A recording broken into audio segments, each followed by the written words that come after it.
Let's talk about entering sales quotes. Quotes are estimates for goods and services that you provide to your customers or potential customers, such as prospects. When you enter a quote for a customer, you are not updating any accounting information or inventory levels.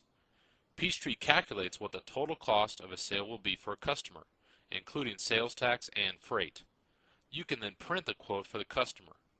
When your customer agrees to the sale, quotes can then easily be converted to sales orders or sales invoices. To enter a sales quote for a customer or prospect, come here to the Tasks pull-down menu and go to Quotes/Sales Orders and over to Quotes.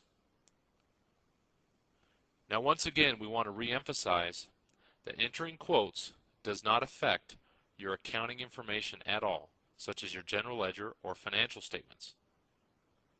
Quotes are an excellent tool to give your customers and prospective customers more information about their buying decision.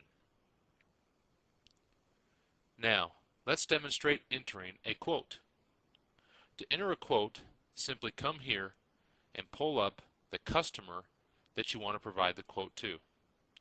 Let's provide a quote to Harding Consulting. Here, Peachtree wants a quote number. Peachtree will track the quote number for you automatically once you've started your numbering sequence. We already have a numbering sequence that has begun in the Bellwether Garden Supply Company, so we can leave this field blank. When we print this quote, Peachtree will assign a quote number to it.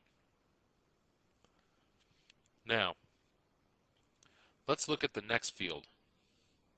The good through date allows you to specify when the quote expires. The default period is 30 days.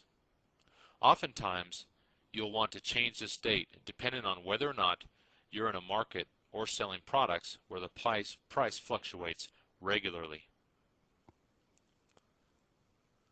Let's look at the Ship To field. If needed, click the Ship To button to change the shipping address.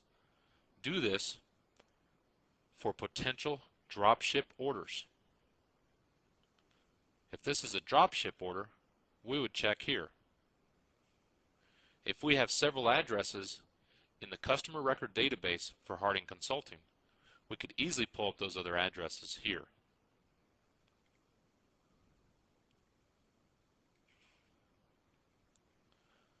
Okay, let's talk about the terms. The displayed terms automatically fills with the customer's default terms. If you want to show special terms for this customer on the quote, enter new terms here. So we can override terms and type in something else here, such as COD. Okay, if we have a sales rep, let's specify it here by clicking on the magnifying glass and choosing the sales rep for Harding Consulting.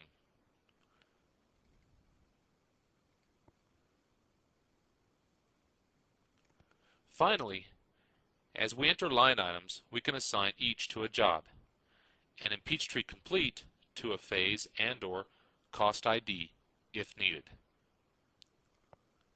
Let's assign a couple of line items. Let's first sell them 100 birdhouse kits. They have a lot of birds. This is going to be a big sale. Let's also sell them 50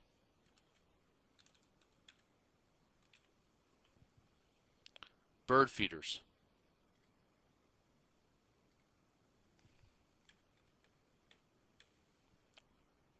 You can see that Peachtree has updated our unit price and our amount. It has also calculated the sales tax for a total.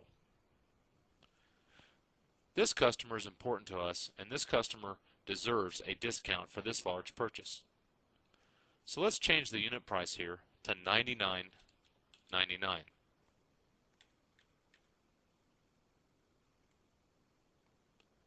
Now Peachtree has recalculated the amount to $11,658.41.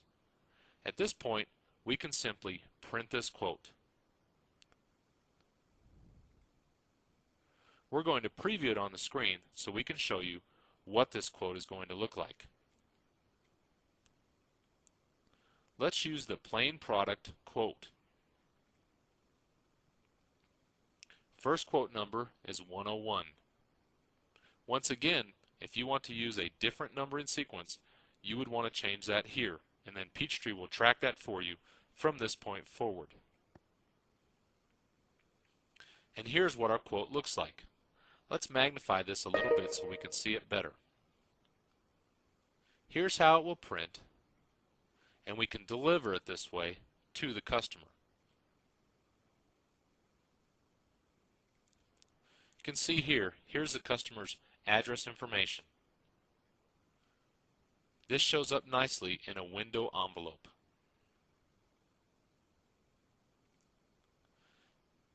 In the next video, we're going to show you how to convert this quote to a sales order and then to an invoice.